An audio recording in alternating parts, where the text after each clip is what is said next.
If you guys want to learn how to make $50 million a year from a podcast and learn how I've spent over $100,000 and tried to grow my show, crashed and burned, couldn't figure it out, tried other ways, that worked, made $1 million on my podcast before 1 million downloads, quit my job, traveled full-time around the world, this is your podcast. Cool. So now everyone's in. They're going to listen for the entire show. Let's Yay. go. Love that, man. For the team. Love it. So background to me, you and I met, I think, in 2021 when I started my podcast, The Action Academy. So it all started with me having this wacky idea of I want to be a financially free multimillionaire and quit my job. So what's the best way to do that? Start a freaking podcast and interview financially free multimillionaires. So that is my podcast. We talk about business acquisition and real estate acquisition to quit your job, go from corporate to cash flow. So what I did is I started that podcast, bought a bunch of real estate. March of 2022, left a 6-figure corporate sales job. I was making $250,000 a year through a CPA method, which was a method of advertising, along with my real estate, replaced $20,000 a month in passive income, air quotes, for me to quit. Left that job, went to travel full-time around the world for 8 months.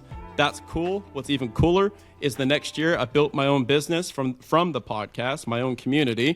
Then I went and traveled again for 6 months. That's even cooler. And what's even cooler than that is now this year I make 10 times more money than I made the last 2 times I traveled, and I'm still doing it again. I back out to Europe for another 2 months. I'm doing the south of France. I'm running with the bulls in Spain. I'm going to skydive in Dubai, and I've got an Airbnb where I can see the pyramids, and I'm going to podcast the entire time. So excellent. Let's rock. Yeah, dude. Cool. So first question for you is when you do, I'm curious how your travel has changed, if at all, as your business has grown, because my understanding is you have a team now. So first of all, let's back it up. What does the team look like behind Action Academy these days? Cool. So first, let's kind of diagnose the business itself. The business itself behind the podcast, which is my first piece of advice for everybody that's listening to this, you're asking the wrong question. The question that you're currently asking is how can I get the best CPM or best CPA for my advertising revenue, my sponsorships on my podcast? The best way to make money from a podcast is to build a back-end business around your podcast. So what I like to say is if you start a podcast in today's market, in today's environment, with the intention of taking a certain specific niche avatar like Kevin talks about from a point A to a point B, bonus points if you help them solve an expensive problem, that is what you build your business around. So I started the podcast with going through my journey of leaving corporate America through real estate and business acquisition, and then we ended up creating a community, which we talked about in the last episode. We go step by step in the second episode about how we launched the community. But it's a mastermind group where people come and join, and their specific niche problem is they make $100,000 to $600,000 a year. They normally have a little bit of real estate, and they're looking to scale because that's a big, juicy problem. So that is our community. That's the business. We do $1.4 million a year recurring. So that is like annual memberships. So we built up a cool business. Last time we spoke, I had like 1 or 2 team members. Now we have a team of 6. And how my travel is changing is last year I was very much so in the business, and now I work on the business. Sales is completely not outsourced, but my team handles sales, my team handles marketing, my team handles the day-to-day.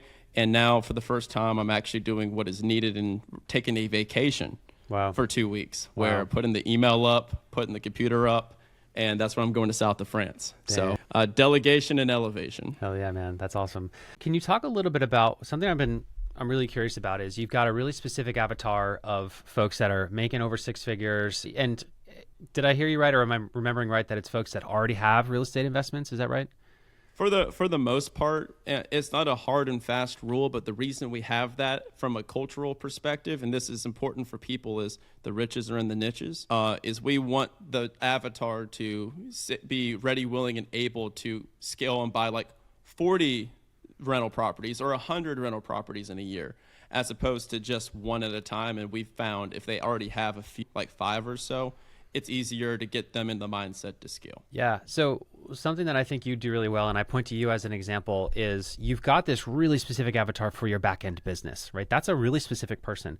but your online content, correct me if I'm wrong, is broader, right? So you're not just making, videos and podcast episodes specifically for that person. So can you talk a little bit about that difference? Because I see a lot of creators kind of get stuck in one or the other. Either they create for a super broad audience and they try to sell to a broad audience and they struggle, or they sell to an incredibly niche audience, but then they create content for the niche audience and they don't really get a lot of reach. So what's your take on that, and how do you balance that? Sure. So it's just a strategy. It's the same strategy that Alex Hormozy uses. If any of your listeners listen to a business podcast or something, I'm sure they've seen his probably reels or TikToks pop up. I do begin like broad, medium, and like experience content. So you have like broad approach, which is like TAM, total addressable market. That's the content that appeals to everyone, and anybody can kind of get behind it. And then it goes more into intermediate, which is middle of funnel content. And then it goes into the advanced, which is the very specific meat and potatoes type of content. So in the beginning, I had two different objectives with my media, and the podcast has kind of remained the same, but my media has changed. So the media is the best vehicle and tool for you guys to use to grow your show, because virality does not exist within podcasting, and I'm sure all of you have found that out by now. The virality exists in the media outside of the podcast, which then directs people to your podcast. So what I do is, instead of addressing the specific problem in my content, I address the end destination of my content, and I save a lot of videos that other people do on this. For example, I quit my job to travel around the world. Instead of making a video necessarily on the ultra niche, ultra specific commercial real estate investing strategy to buy like a self-storage facility in Boise, Idaho, instead what I say is, I invested in real estate that yielded me passive income so that I could go travel. And it's like, oh, I want to travel. What's this other stuff he's talking about? And at the end, my CTA is, we did this through self-storage, small businesses, multifamily, insert XYZ strategy here. If you guys are interested, I did a 60-minute full-length podcast episode on this. If you comment self-storage, or if you comment this trigger word in the comment section, ManyChat will send you the link to the podcast episode. Yep. And so that is going very well. So that is for my target, like TAM, total addressable market content, the beginning level, the broad, and then the middle content is going to be more so specific, where we do talk about the specific problems that our avatar is going into. So for your content strategy, for anybody listening, what you do is you take the point A and the point B, bonus points if you've done it yourself, and you identify the 10 roadblocks that are in between. When you have your 10 roadblocks, then you list 10 ways that you can overcome each roadblock, which would give you a list of 100, and that's your content strategy. So what we do is we're like, what are everyone's issues? And we talk to the customer. We're like, lack of capital, lack of confidence, lack of community, and lack of clarity. So like there's 4 of them off the bat that we built the entire business off of, and I could create freaking 40 pieces of content off of each of those. So those are our videos. And then it all comes back down to the podcast itself. This is all the short form. When you get to the podcast itself, it has, from the beginning into today, remained extraordinarily niche in the long form. So I think that's an important distinction, is do not make your podcast broad, make your content broad to attract the funnel that goes into your podcast. My podcast from the beginning has been the most niche podcast that you could have, which has made it difficult to grow. Yeah. Which is why I hired you in 2021. Yeah. Hell yeah. So just to be clear, like you said, you say basically your podcast is the super niche part, and when you say your content is more broad, you're talking social media content, right? Reels, TikToks, YouTube shorts, short form video crushes. If written medium is your thing, go and figure out which one you like the most. You can crush podcast advertisement on Twitter and on LinkedIn and on newsletters. For me, I just prefer talking into a mic, and I'm good on video. So video is where I get millions of views per month. Yeah. Because now we have about 1 million followers on social. Yeah. I was just looking through, and I'm a big raver. And what you made a post recently about, it was like you and hot air balloon or something, and it was a hilarious joke about Spanish, and Diplo commented on it. I'm like, oh my God, this is so Diplo cool. did comment on it. That was hilarious. Yeah, I said I'm in Mexico living in the present because my Spanish isn't good enough for past or future tense yet. Which still, it's out there, but it still falls into my niche of who is this guy in a hot air balloon floating above Mexico right now, and like, how is he able to do this on a Tuesday? Let me check out his profile, and then let me check this link in his profile that says, if you want to quit your job, be job free in 2024, click here. And you go click this link, and the first link that pops up is, join 120,000 others that are replacing corporate with cash flow through the Action Academy podcast. Yep. And you're like, let me click that. Yeah. And now you're down the rabbit hole.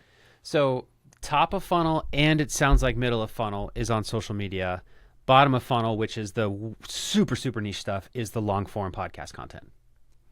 To the point of my last podcast episode was, here is how an Action Academy member bought a laundromat and a flower shop and received $20,000 back at closing. Yeah. And we talk like interest rates and inner mechanisms of the business. Yeah. Deep. And that stuff's not going into short form videos. And this applies everywhere, guys. So book talk is super popular on TikTok. If you have a book podcast, like where you talk about and rate and review books, you need to be on #BookTalk. So what these women do is they go and they don't say, hey, I've got a podcast on books. They don't film like the talking head style podcast videos. They make a video with the book, and they're like, this is like the reasons you need to check out this book. This is the best book you've ever read. If you guys want to, and then at the end is, if you guys want to hear like all the conspiracy and lore behind this book, I run a podcast, and this is what we talk about. Totally. And then the comments are like, send me the podcast. This is the coolest thing ever. Yeah. It applies across all content. One of the two fantasy fangirls went through Grow the Show just for her business, and then applied this stuff, launching a new show with her sister, and within 90 days they got 1 million downloads doing exactly what you just said. Just book talk, just freaking changed their lives. So freaking cool. Book talk is insane, dude. It's wild. So okay, this is cool, man. I've never heard it. I've never heard somebody talk about it in the way you're talking about it now, where you talk about the outcome on social media. It's the what, it's where you're going on social media, but the podcast brings you the how, the deep, like super, super niche dives. Really, really cool. Before we move on to just like talking about how you've grown the show, other ways that you might have grown your audience, is there any other piece of the way you think about making content that you feel like we haven't touched? It's growing and evolving. I'm going to increase the middle of funnel content because we have now reached a point where, and this is a little insider baseball, but I'll keep it broad. Now, what got us $1 million a year isn't going to get us $3 million a year. So I just left a workshop in Las Vegas where they were basically saying, dude, you can double your business if you just niche down your content now. Wow. So there's also seasons of content where in the beginning, to grow a following, it becomes easier and easier to grow a following the bigger the following is. So now I have about 300,000 on Instagram because I've gotten really good at making those like punchy videos that tell people why corporate America sucks and they should quit. And so what I do from that punchy stuff is, now that I have the audience there, now I'm going to sacrifice a bit of my reach, but by making more specific, middle of the funnel content that we were talking about, where it is going to be a bit niche down. And that's how we're going to get more customers is by talking to them specifically and pulling them out of that 300,000. Yeah. So in the beginning, it's like, let's get eyeballs. And then the second one is let's convert the eyeballs. Yeah.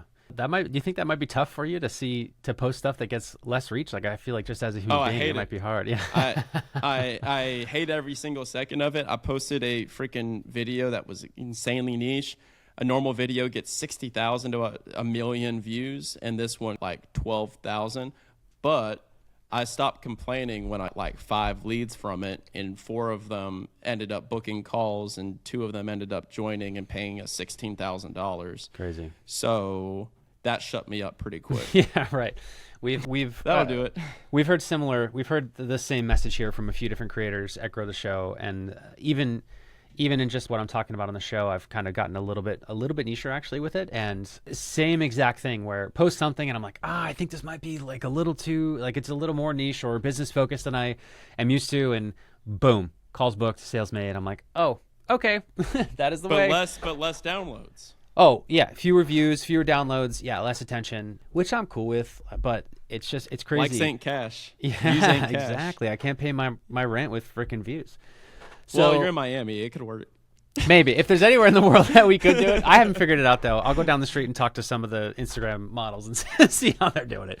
Okay, cool. So let's talk about getting more downloads to the show. You mentioned ManyChat, so I'm guessing, is that something that you recently implemented that's working well for you?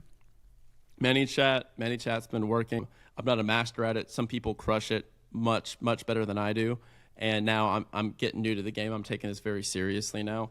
So ManyChat is like the likes of Amy Porterfield. Like Totally. if you guys go follow her and her podcast, she built her podcast off of email. And I know she's been on this show and she's a friend of mine. So it is something that can definitely be taken advantage of. My biggest tried and true unscalable way of growing a podcast, like you've said and preached from the beginning, is I am a guest on 2 to 3 podcasts every single week. Yep. And that takes us researching podcasts each and every week to go on. That's the hard part. And it involves us reaching out to podcasts, doing the perfect podcast pitch each and every week. But anybody that builds a back-end business around their podcast or media needs to know what's called their customer acquisition journey. Like, what's your customer journey? And for us, we've done the details, like we've done the diligence.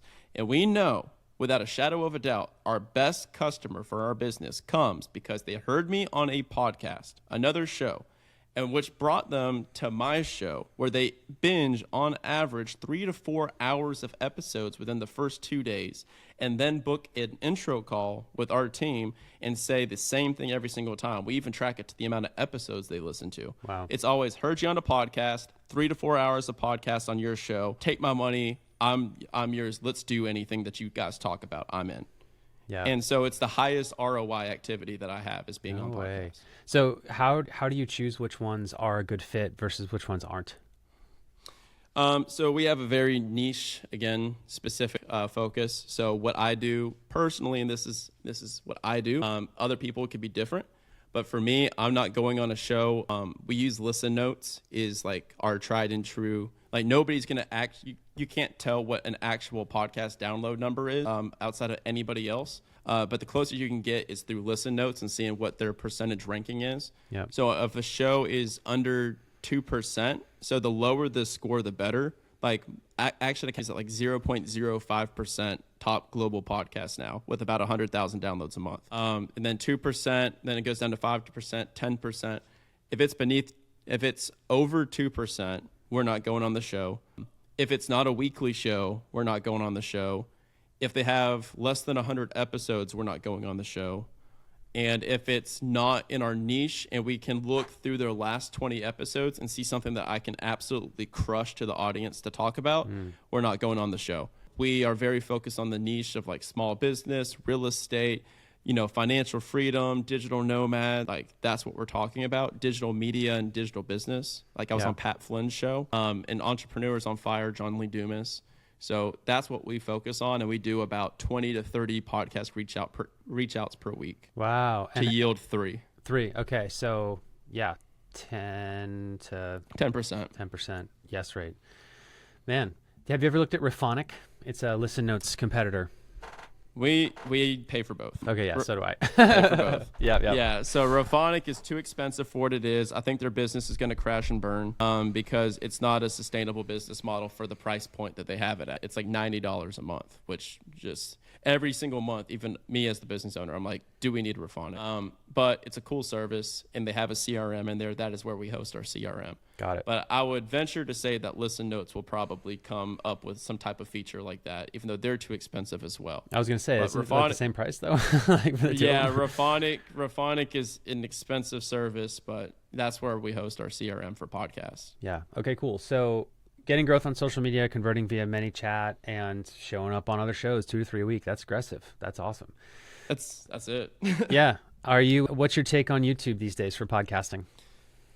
I think YouTube is amazing. I'll actually cite other data sources that are better than me because I just left a seminar where they just did this, and so it was Hormozy again. I'll give them credit, but they found across like 40,000 pieces of content over 2 years. They did 40,000.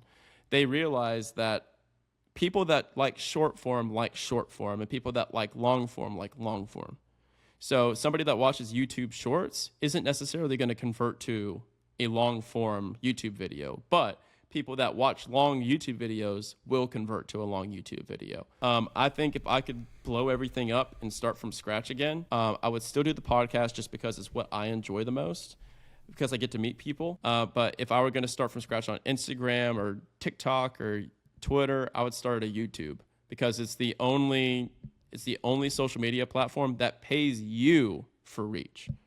The rest, you pay them. You pay Meta, you pay TikTok to get reach, whereas YouTube is the only one where you get make 6 figures from getting like views. So you not only don't have to pay to advertise, they pay you. Yeah. So I'm going all in on YouTube, and it's the most expensive thing that I've ever seen in my life. Yep, it's crazy.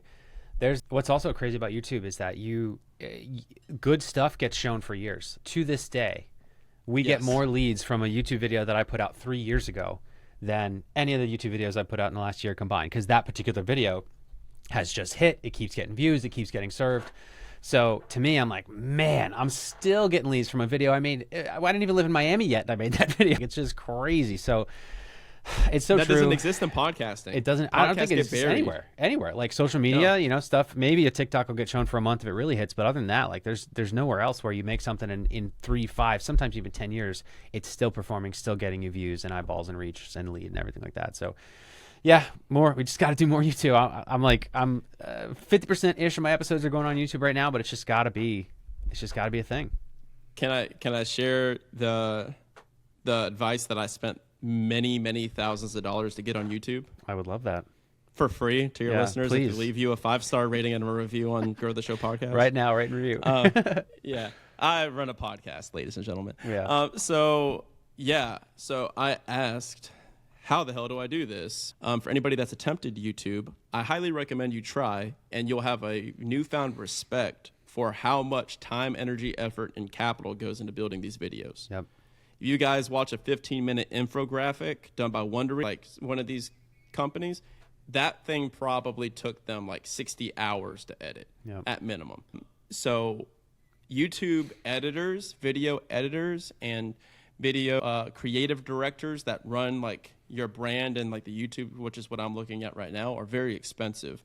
And you'll have people that come on this show and maybe you're saying, oh, I'll hire a VA in the Philippines that clips all my content. Well, your content is shitty. I'm sorry. It just is. Nobody watches it. And I could probably look at your stuff. And I'm sure that there's one or two that are the opposite, that are like the absolute rock stars. But just from a native perspective, the selection of the content is the difficult part.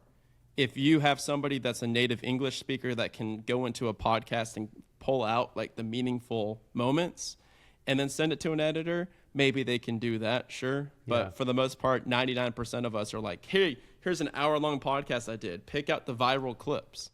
And it never works. I've spent over $100,000 on this. It does not work. So now I still, like to this day, as the business owner, I'm the best person that does that. And I give them to my editing team to edit, and they do it in like 5 minutes. Yeah. So the advice that I got, because I was looking to hire like a 6-figure creative director to literally follow me around the world and film, like while I go to these things and do this stuff, and it's expensive. And the advice that they gave to me is to find somebody that's like in film school or in college, or hire what they call like a generalist, to where it's going to be somebody that's a jack of all trades, kind of master of none. They like the creative side, they like the process side, and they're kind of getting their toe into the water of YouTube. But then what you do is you have that person on your team. Then you go and you hire a YouTube agency. And I was like, well, what YouTube agency is good? And they're like, 95% of them are the worst thing in the world. But if you could find the 5%, heck yeah. And you go to this agency, and what you tell the agency, and this applies to YouTube, Twitter, LinkedIn, Instagram, anything, like whatever the niche thing is. You go to that agency, you say, hey, I'm going to hire you for 6 months with the intention of training my internal team. I want you to do this service. I'll pay you a premium to do the service, but do it in a teaching way so that I can teach my team how to do it. And then at the end, we're going to part ways. I'll leave you a bunch of good reviews and goodwill, refer you to my friends, and like then my team will take it from there. And so that is how they've scaled like a big old business is by Right. doing that. So that is probably the process that I'm going to follow myself. Yeah. Let's talk about sales. So, a lot of folks listening to the show, their goal is to get more sales from their podcast. Can you walk us through what is the journey after someone listens to the show? How do you get people to go from listener of the podcast to they're on a call with your sales team? Yeah, it's my favorite thing ever. This is my favorite thing to talk about. So when it comes to sales, because for people that are listening, I'm a classically trained B2B sales rep. I was number 8 out of 5,079 in my company, and I still have my awards Yes. as a memento on my desk to prove it. So yeah, when somebody listens to the podcast, I have a pretty funny ad where I talk in the beginning of each show. I have said no to 6 figures of advertisers. The only ad on the show is me. Because it is millions of revenue for me as opposed to hundreds of thousands for someone else. And so in the beginning of the show, I said, welcome to the Action Academy podcast. Today's topic is going to be this. But listening to another podcast isn't going to get you rich. You know what's going to get you rich? Being in the community and being in the groups and the rooms with the people that you hear on the podcast. So don't you want to be the person that's being interviewed on the podcast? If so, come check out our Action Academy community. Help you replace corporate with cash flow. Replace $10,000 to $30,000 a month passive income within 1 to 2 years. If you want to check it out, click the link, book a call with our team. It's a 15-minute free consultation. We'll either tell you it's a fit or we'll point you in the right direction. Worst case scenario. Now on to the podcast. That is every single podcast episode. And then at the back end of the episode, we do another ad that is, holy shit, you just finished listening to 60 minutes of me talking. That means that you probably like the guest. You should check out the Action Academy community if you like them, so you can hang out with them and you can do deals together and partner. So we have a CTA at the beginning, a CTA at the end. We don't do mid-roll. And then what they do is they go in the show description. There's a link to my website, and there's also a link to the just direct Calendly to book with my team. And then each call is the same way. I've done over 1,000 of them myself. 1,000. So for the entrepreneur that's listening to this, that's got a podcast and they're on their 10th sales call and they want to hire somebody else or a VA to do it, I'm sorry, but you're not a business owner. Suck it up and take the calls in the beginning. Learn what your customer is saying and what they need. I did 1,000. So every call is ran the same way. We start with, hey, what's up? What brought you here? Was it a TikTok? Was it a podcast? Was it whatever? What happened that made you book the call? What are you trying to get out of the call? Then it's where are we at today and where are we trying to get to? What's the cash flow at today? What do you want the cash flow to be? How fast? And 15 minutes of a call, 12 minutes of it is us asking questions, and then the last 3 minutes is the pitch, if they get to that point. If it's not a fit, and we can tell within that 12 minutes of discovery, then we'll be like, hey, I don't think this is quite the best thing for you. I would instead check out the book, listen to this podcast episode, I'll send it to you for free, or check out this other community. But after the 12 minutes, if we feel it's a fit, we're going to make an offer. It's like, hey, here's the community. Here's what it looks like. And then from that point, they get sent an email. And then a thing that I do that I wouldn't necessarily recommend, but for us it works, is we have a 72-hour kill switch on our offer.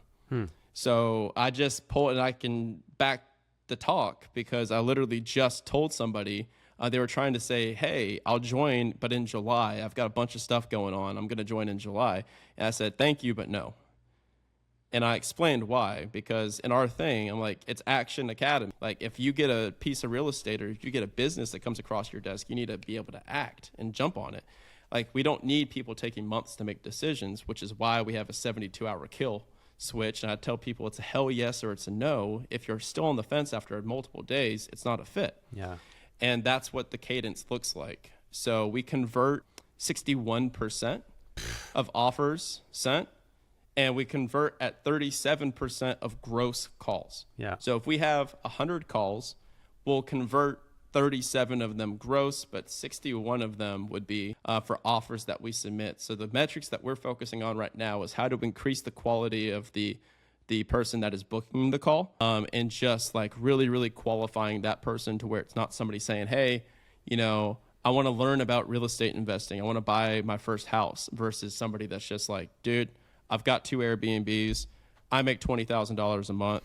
I need to do something more. Show me the way. That is the call we'll take all day. Yeah. But we'll help both. So you've taken anybody who books a call, you guys take the call. Is that right? If we look at it's an application, so Okay, you fill so out it the is an form. Yeah. Yeah, so it's an application. So we will look at the call. 9 times out of 10, we're going to take the call unless it's like just very extraordinarily obvious that it's not a fit. Then we'll send them an email and say, hey, little early, don't think this is the best thing. Check out the book first. If you like the book, send us your favorite chapter from the book and rebook a call. And we say that purposely to make sure that they actually read it. And that knocks out 80% of the people. Right, because nobody reads. So when you say kill switch, you mean that after 72 hours, you guys rescind the offer? Yeah, done. Whoa. Can't join. Ever? Nope. That's wild. Yeah. Well, I mean, I guess if somebody were like, I've had 1 or 2 instances where somebody like 6 months later was just like, yo, it's time. And I'm like, really? And they're like, yeah, it's time. I'm like, okay, like 2 hours after I send this. They're like, let's do it. And then they're paying a higher price. But for the most part, people make a pretty hard and fast decision if it's for them or if it isn't, which That's is good. What I think is perfection. That is better. like a symphony of sales. Yeah. Oh my gosh. We don't follow up with people. I can't tell you how many times I've been, either for my sales reps or if I'm taking a sales call myself, where I'm like, look, I just need you to decide. I don't need you to join this thing. I just need you for your own sake to make a decision. Are you in or are you out? Because the worst thing that you can do is be on the fence for a whole freaking year because nothing's going to happen. The best thing about being a business owner is you get to control the freaking rules. And what I don't want to be is I don't want to be the guy. Maybe I'm sacrificing revenue. I could give a crap less. I'm not going to be the guy that's groveling and begging with my hands out 4 months later for the 8th follow-up email for somebody to join my mastermind. That would lead to a watered-down community and experience for our members that were a hell yes. Right, and also those folks are probably not going to get as good as results because in order for them to get the results, they need to be action takers. Bingo. It's very, fun. very cool. Yeah, man, it is cool. It's such a position of strength to be able to do that. But it really, like, on the surface, it could be like, I don't know. I think what I'm trying to say is that type of policy really is, I think, in the best interest of the people that you're working with. Yeah, and they have we're not ghosting them. We're like, hell, if you want to talk to another member, like, you want to talk to one of our people, like, we're happy to set up a call. I'll talk to him. I just talked to a guy that was on the fence, and he was like, hey, I just really need to talk to Brian. I was like, I'll take the call. I took the call. He's going to join. And I talked to another guy and he's trying to join in July because he's renovating his house. And I was like, all right, I don't think it's a fit. Yeah. So, but yeah, it's a privileged place to come from as a business owner. But then again, like, I intentionally set up the business in such a way to where we could operate that way. So but that's getting into cash flow and reserves and all that, which is probably maybe a little inside baseball for the show. A little bit outside of growing the podcast, but it's still freaking awesome. So let's talk about, I mean, you have been publishing the show daily now for a couple years, I think. It's a lot of content, man. How are you keeping things fresh for you as the creator? Oh, I need a vacation. Right? Summer, and for the first time in 3 years, I'm going to take a couple weeks off of no podcasts. My fear has been if I do that I won't go back and like convert to the dark side. Well, I'll be like, screw the podcast, I'm done. I don't think that will happen because I've met so many interesting people through doing the show, but it's just like 5 episodes a week is a lot. So we do 3 solo shows and two like interview style shows. So for us, to really be operating at capacity, we're doing 3 guest interviews and 3 interviews I'm hosting per week. Wow. And it's beginning to become a little much. The reason that we do it just started as, hey, doing 1 a week. We have too much inflow. Let's do 2 episodes a week. Okay, let's do a show on Monday where we're talking about like what I'm doing. And then how much more difficult would it be to do just 2 more shows? And we do like 10-minute episodes, like Monday, Wednesday, Friday. Sure. Or we'll repost an old episode.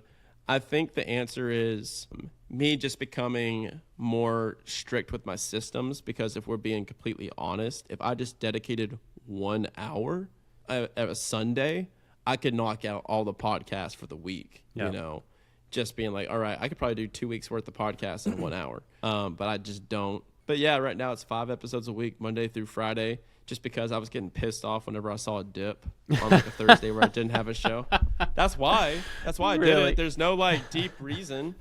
And now it's like every single day we get downloads, and somebody will say, "Oh, well, that's just the auto downloader for Apple." BS. It's not. We see the downloads grow throughout the entire day. Like they crescendo and they go up and down throughout the day. So we have data on it. So it sounds like you're saying that are you making an episode every day? For the last 3 years, I have been. Whoa. Terrible idea. If it works, it works. I'm going to make it works, but I can do it much more efficiently now. And that's part of, I'm addicted to work. So now I'm getting to a point where it's just like, how about on Mondays, we just do all the podcasts on one day and then we don't record for the rest of the week? I'm like, that's a novel idea. We should do that like everybody else does besides me. That's a great idea. So we're going to probably pivot to that. So, and you're also, I mean, last time we chatted last year, I think you were making 2 videos a day for short form too. Is that still the cadence that you're keeping? Yeah, that one's a little bit more easy. And to be completely frank, like in my business, I'm the CMO. I'm the chief marketing officer more than the CEO at this point. Like that is the position that I play in the business. People are so quick and fast to delegate and elevate their way out of their business. But the reality is you can only delegate and elevate when you have things that you are better suited to work on that are higher dollar productive. Not just you sitting around eating Pringles out of a can on a Tuesday. Yeah. So for me, it's marketing. So I'm going to be actually much more intentional with our content and with the podcast. And so the reason I keep going is like, what's my excuse for not doing it? You know, I'm like, dude, I've got nothing else to do. Might as well make wonderful podcast episodes and great content and go all in on YouTube. But I've been dragging my feet on YouTube. Yeah. Yeah. But 2 videos a day. That's crazy. Yeah, every day. 2 videos a day, a full podcast episode, two to 3 guest interviews a week. Yeah, man, you're just cranking out the content. And then it sounds like you've got your team to work on the fulfillment of the product and the CEO type stuff. God bless them. Yeah, dude, we run a full-on business, like 300 members now. So it's a full business. And I've got people that work full-time for me that make 6 figures that work for me now. And they're very highly paid and highly trained, and they're the best at what they do. And they run the community itself, and they run the business. And my job is to make Action Academy known, to like be I call myself like the lighthouse out in the harbor, calling the ships to harbor. And then they help with the fulfillment. So in a business context, like the metric that I focus on is called CAC, the cost to acquire a customer. And what they focus on is called the LTV, the lifetime value of the customer. My job is to decrease the amount of money that we have to spend to get a new lead. And their job is to make the lead more valuable. Yeah. So that's through like renewals, upsells, Yeah, and how have you found these incredible team members? Glad you asked. They're from within the team. They're from within the community. No way. Yeah, so we only hire internal. So people who are in Action Academy first. Yeah, they have to start from Action Academy. So when you build a community for high performers, it gets quite easy to build a massive business and businesses with high performers. So every single applicant that we bring in, I'm like, hey, we'll get you financially free one way. One of them may be you working with Action Academy. Right. And so, you know, my COO, Caitlin, she became financially free herself, stay-at-home mom of 4 kids. She became financially free through Action Academy. My head of acquisition success, Mason, went from 0 doors to now 87 rental properties in 1 year without any of his own money. So he's a product of Action Academy. And so now I'm paying him enough money to retire his wife and bring her home to be with their kids. And so my assistant that lives in Peru, I pay her $50,000 a year US so that she could be financially free in Peru. And I've got an assistant in the Philippines that I just funded his entire wedding from a one-time bonus. And so it's just like when you have people like that, it's very easy to sell and to service the customer because they are the customer. You can't compete with that. Yeah. You know? And so I don't have any external hires for that reason. Damn. Another thing that's been cool to see over the past year is that you've been rubbing some shoulders with some big name content creators. It's been cool to see you on some big shows. You've been speaking, you know, on panels and at events with huge names, and, you know, also had them on your show. What have you learned over the past year interacting one-on-one with these high-level content creators? Yeah, so I live down the street from the likes of Noah Kagan's, and I've met Ali Abdal at a couple of parties, and we've spoken and we text sometimes. And what I would say is for the micro and the macro, for the micro, they all have systems, and it's a hyper intentional focus. So if you look at your favorite creator, they're spending about 10 times more money, 10 times more effort, and 10 times more time than you believe they are, and it's for a reason. It's because they are the biggest believers that, brand, culture, and media is the best thing that you could have as a brand for your business, because you can build any business off of your brand. So they're like converted. They are all in. These people that are making $20 million a year are taking an entire day from their calendar on a Friday just to film YouTube videos. Wow. Because they realize, don't kill the golden goose. Yep. So it's a bit of a cycle that you get caught into, but it helps a lot of people at scale. So I would say that they're more organized than you think that they are, and they're spending a lot more time, energy, and effort and their teams are bigger than you think they are. Like, you see one person that's like an Ali Abdal that's running this YouTube thing, making millions of dollars a year. He's got an entire internal team of 20, and he's got another team like 6 that runs his YouTube. Wow. So they have a lot of teams, and they invested in those teams before the revenue. So that's a painful process that I'm having to kind of bite right now.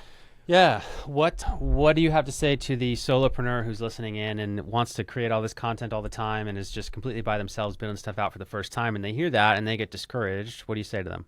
Yeah, brick by brick. I did the same thing. My business is very fun to talk about today. Not as much last year when I was starting it and launching it from scratch, and I didn't know what payroll was. And Caitlin worked for me for free for 2 months because I didn't know if I could afford an employee. I was like, what do I even pay myself? I didn't know. So yeah, it's fun now. Back in the day, even when you and I first started, this all started in 2021. It's just do a video a day. It's not that hard. Just talking to your phone. Be like, yo, this is what I'm going through. And the more vulnerable and kind of uncut and unedited that you are, the better the video will ironically perform with today's content trends. And so I tell people, a lot of Action Academy people, they're trying to buy real estate and they need to raise money from other people, from private investors. And they have 600 followers on Instagram or something. They don't got big followings. But they'll post this video and say, I just tried to flip this house and the roof caved in and the construction was double what I thought it was going to be, and I don't know what I'm going to do, but here's how I'm going to fix it. Here's how you can avoid this mistake. And it's just simple, no thought to it, just this is what I'm doing. And you'll be surprised at how fast they're able to raise $1 million from other people that watch, of the 600 people that follow them. So I would say just, know your audience, know who you're speaking to and who you're helping. And then at that point, you just have to go do 1,000 videos over time. And At that point, you'll get really good at making videos, and you'll know what hits and what doesn't. I can look at a video and I can say 50-50 if this is going to get 1 million views or not. Now, after 1,000 videos. And what works for Brian is different than what works for Kevin, is different than what will work for you. So my advice is go into your niche. If you are gardening, if you are Amazon, if you are book talk, if you are entrepreneurship, go follow 100 creators that are in the niche. Look at what styles of videos that they're doing. Copy those to begin. Copy the frameworks that they do. All my travel videos, I don't come up with creative frameworks. I look at what other people are doing, and I just put my own spin and my own content to it in the same style and format. Just go ahead. Don't reinvent the wheel. Do that, see what hits, and then eventually your own voice will start to come through. Brian, I appreciate you so much, man. If folks want to enter your sphere, learn more about you, what you do, your story, what can they do? Yeah, I'm Brian Lubin on Instagram. You can go to the Action Academy podcast. If you're still hanging with us at this point, that means that you enjoy business and real estate. You should check it out. We interview millionaires every single week, every single day. It is my baby. We're about to hit our millionth download. Now it's going to come up in July after 3 years. Wow. We're about to hit our millionth download. Damn. So congrats. I'm pumped for that. Yeah. So go follow the podcast. Check that out for a couple episodes, and you'll see if you want to join our community just from the podcast first. Or you can, if you're a reader, you can check out From Passive to Passionate, How to Quit Your Job, Grow Your Wealth, Turn Your Passions into Profits. It's on Amazon. I spent 1,137 hours writing the book last year. It was the bulk of my year, and it walks you through step by step everything that we talked about, including how to build businesses, buy businesses, all that good stuff. So. Excellent. Brian Lubin, back on Grow the Show. Can't wait to have you back in another year's time for Let's round go. 4. But until then, thank you so much, brother.